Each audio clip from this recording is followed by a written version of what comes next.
Hey, it's Ash from Revolution Me, and this video is about how to cope when you get harassed for being a vegan.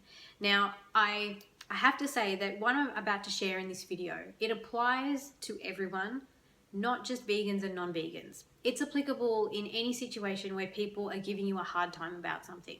However, I think that it's particularly relevant to talk about veganism, especially because Australia Day is 1 week away, and if you're a vegan, well, anywhere in the world, I think you've probably heard about what the Australian meat and livestock industry have been doing, and that is having a go at people who are vegan simply because we want to live a compassionate lifestyle. I don't quite understand it.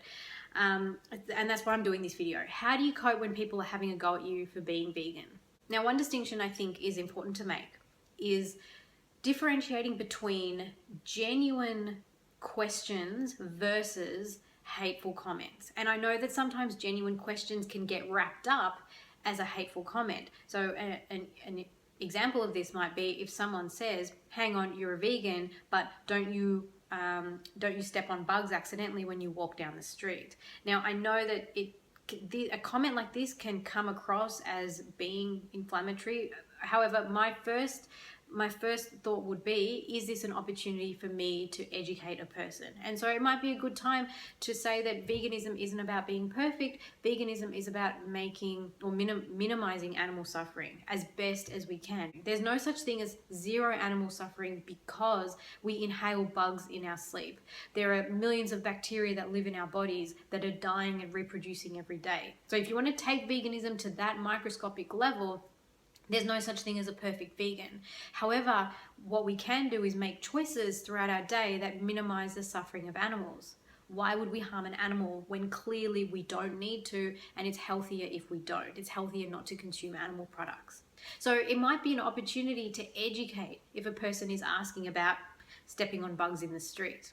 However, sometimes people are just making comments for the sake of making comments. They're trying to be funny, they're trying to have a joke, maybe they're just trying to have a go at you, maybe they're trying to bring you down. Maybe they're worried that if you change, or if you're able to make this change, that it means that they have to, they've got no choice. Maybe they think that you're starting to think that you're better than other people, and they're trying to bring you down a few notches.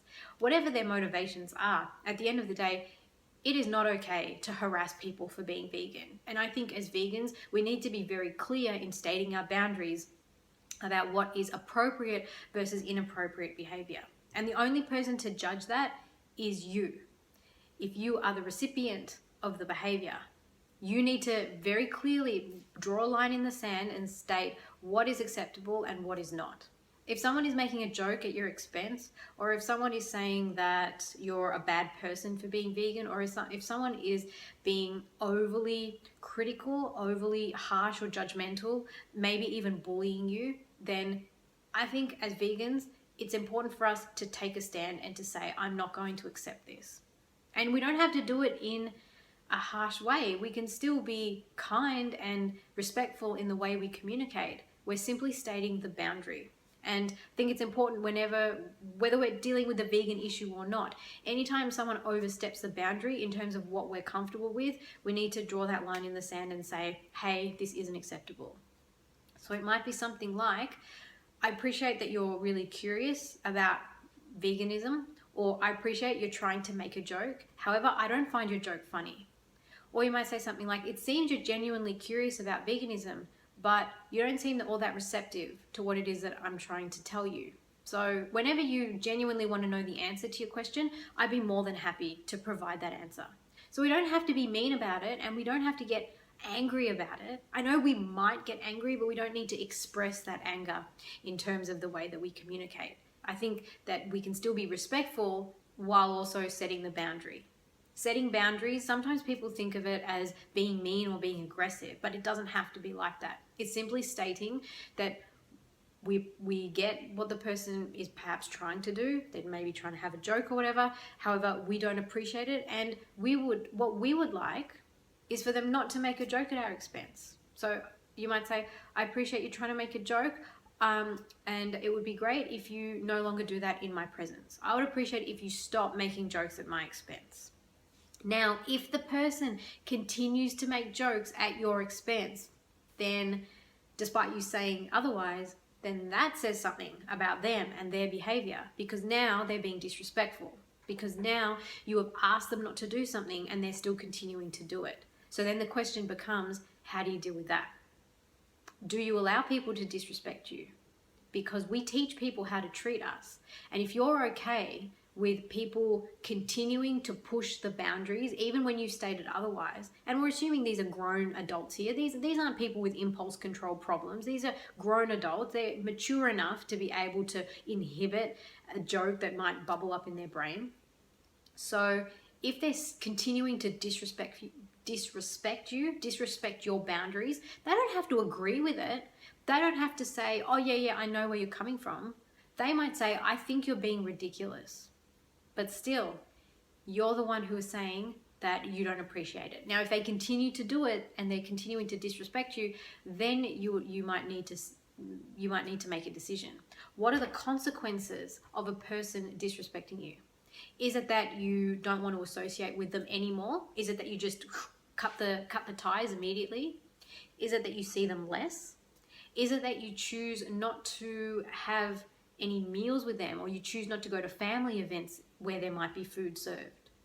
Is it that you choose not to go over to their house, but you're happy for them to come over to your house? I don't know the precise answer, because it's going to depend on the relationship that you have with that person. However, it's important to communicate that if a person is being disrespectful and continuing to step over the boundaries, then there are going to be consequences. Because at the end of the day, we cannot change what other people do. If other people want to harass us, make mean comments about us, you know what? That's their choice. But we have control over what we choose to do. So if a person's going to be harassing us, insulting us, then we don't have to subject ourselves to that. We don't have to be in that situation. We don't have to be around them. We don't have to spend time with them. So it's always a good opportunity whenever we're in this situation to reevaluate what is important to us. I'm not saying we need to cut the ties forever. Maybe it's just until we feel more confident as a vegan, or maybe it's until we feel like we're better equipped to handle whatever it is that they're throwing at us. Maybe it's until they're willing to see that we're serious about veganism. It's not a joke to us. This is a lifestyle. We want to live a compassionate lifestyle. Maybe it's once they simmer down a little bit and they actually hear the reasons that we're vegan, and who knows, maybe they will become vegan themselves. So I'm going to wrap up this video here. I wanted to keep this quick.